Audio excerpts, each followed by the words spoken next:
Obras inacabadas nas paradas de ônibus do Areal e da EPTG, próximo a Águas Claras, têm tirado o sossego dos moradores das regiões. A população precisa lidar com a lama na época da chuva e com a poeira durante a seca. Veja na reportagem de Camila Lopes. Aqui só é o local para o ônibus parar mesmo, porque ponto de ônibus, não sei se a gente pode considerar essa estrutura. Olha só, para a gente conseguir sentar nessa parada de ônibus que fica aqui no Areal, ou tem que se equilibrar nesse caminho de concreto ou pisar no barro que com a chuva vira lama. Sem contar que para conseguir chegar até a pista para embarcar no ônibus novamente, tem que ir pelo barro. Para pedestre aqui tá meio devagar. Quando chove, isso aqui enche d'água. E fica uma lagoa, completamente uma lagoa. Isso aqui, aí a gente vai desvia, passa por ali. Situação também complicada nessa parada que fica na EPTG, próximo a Águas Claras. Ao redor do ponto, muita lama. Quem espera o ônibus no local diz que quando chove a situação fica crítica. Molha mais na parada do que aqui fora. E sem contar que até chegar aqui na parada de ônibus, toma banho de chuva. Toma banho de chuva. Se não tiver um bom guarda-chuva, a gente toma banho mesmo. Alagada, lama, horrível para andar, passar, não tem como, impossível. Difícil demais. E enquanto a situação não é resolvida e a chuva não dá trégua, as pessoas vão ter que conviver com esse cenário.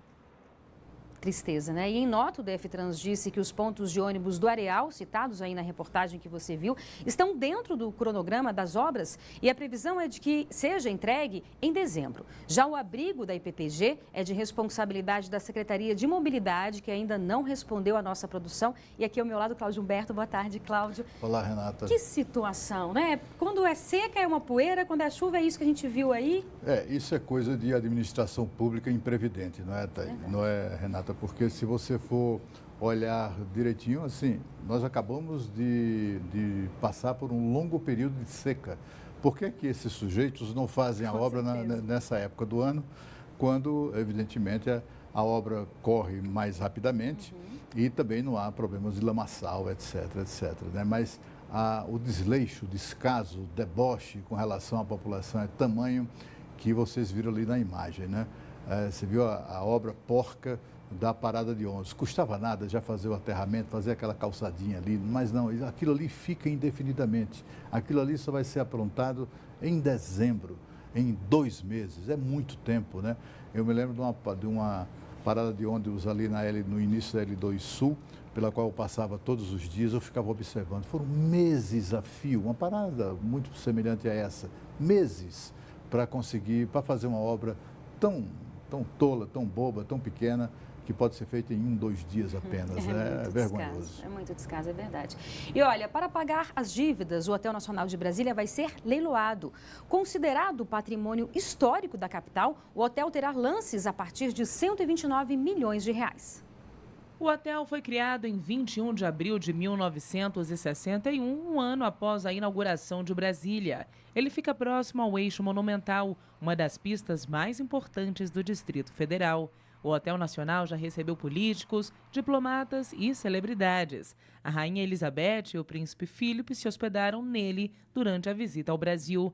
O local foi colocado à venda em leilão para pagar dívidas da empresa falida Petroforte, proprietária do edifício. Os lances para levar o prédio 5 estrelas começam em 129 milhões de reais e podem ser feitos até 12 de novembro. O hotel tem 43 mil metros quadrados, 347 apartamentos distribuídos em 10 andares.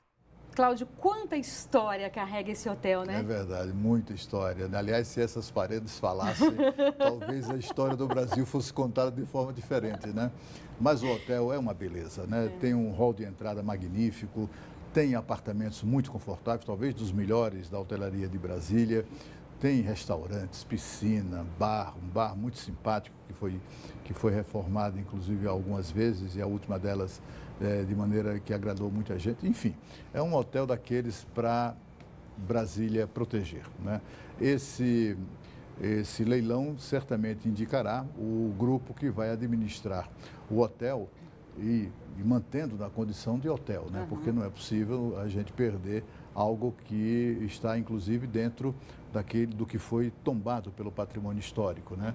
Deve continuar sendo um hotel, mas certamente os investidores, seja qual for seja quem for quem arremate esse hotel, vai cuidar, vai recuperar, né? Vai fazer as reformas que são necessárias para devolver à cidade um hotel tão querido e de tantas histórias. Certeza, é a nossa história também, nossa né? História. E olha, a tragédia em Minas Gerais, uma família daqui de Brasília morreu ontem na queda de um avião particular em Patos de Minas. Estavam no monomotor Marcos Nogueira Chagas, de 45 anos, a mulher dele, Carla Medina, de 44 anos, e os 3 filhos, de 7, 10 e 13 anos. O casal era médico radiologista da rede pública daqui do DF.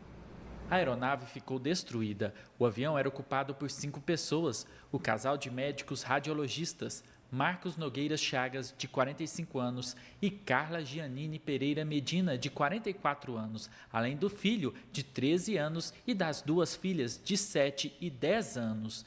A aeronave experimental prefixo PRZMZ, modelo RV-10, caiu na zona rural de Patos de Minas. O acidente foi a poucos metros da BR-354 e a cerca de 1 quilômetro do aeroporto de Patos de Minas.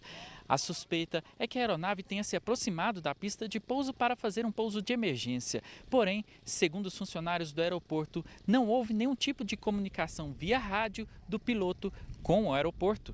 Este piloto viu o momento que a aeronave cruzou o céu de forma suspeita. Um domingo, dia tranquilo, e de repente a aeronave cruza o aeródromo com uma velocidade um pouco mais baixa e uma altitude muito baixa também. Então é um voo assim atípico, que a gente conhece um pouco do que é e você percebe que algo está anormal, né? Não dá para saber o que é, mas dá para perceber. A aeronave era pilotada por Marcos e tinha capacidade para 4 pessoas. Ela saiu de Brasília, no Distrito Federal, com destino a Varginha, no sul de Minas Gerais.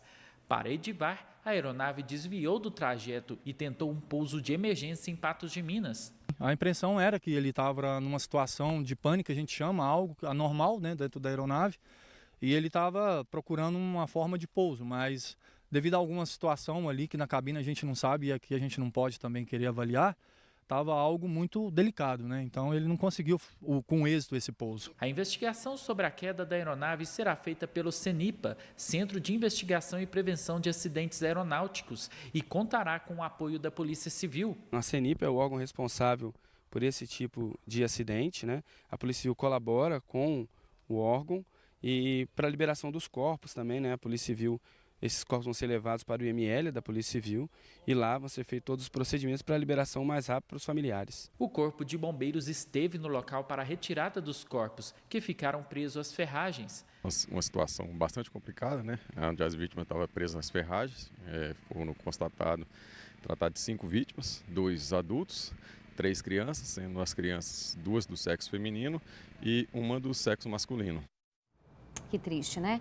E olha, Enem 2018, o primeiro dia de provas, teve 25% de faltas em todo o país. O menor número de ausentes dos últimos 9 anos. Além disso, foram registradas 71 eliminações nesta edição e 2 pessoas foram presas usando pontos eletrônicos. Aqui no DF, mais de 106 candidatos fizeram a primeira etapa do exame. No primeiro dia do Exame Nacional do Ensino Médio, os candidatos fizeram provas de linguagens, ciências humanas e a redação. Candidatos de todas as idades se dedicaram para garantir uma nova profissão. É uma segunda oportunidade, outro curso superior. Esse é o objetivo. Pretendo cursar comunicação social e espero que dê certo. Rafael, de 17 anos, já tinha feito a prova no ano passado para testar conhecimentos. E este ano se sente mais preparado para concorrer uma vaga de engenharia elétrica. A gente tem um estudo intensivo lá, toda semana tendo prova e tal, todo final de período fazendo simulado. Além disso, eu assinei cursinho online e fazia cursinho presencial aqui em Brasília mesmo. Muitos parentes acompanharam de perto essa primeira fase do Enem e têm muita expectativa para um bom resultado. Tem que ser uma esperança, né? Se não tiver esperança, a gente nunca chega lá, né? Eu fico muito emocionada porque é um sonho desde criança que ela tem, né? de se tornar uma profissional e é a oportunidade que o Enem dá, né? Então a gente fica bem emocionado. O medo de que o horário de verão engrossasse a fila dos atrasados do Enem não se tornou realidade. Nesse centro universitário, teve mais de 10 mil registros e ninguém chegou atrasado. Muitas pessoas e até super-heróis vieram só para ver quem ficaria de fora.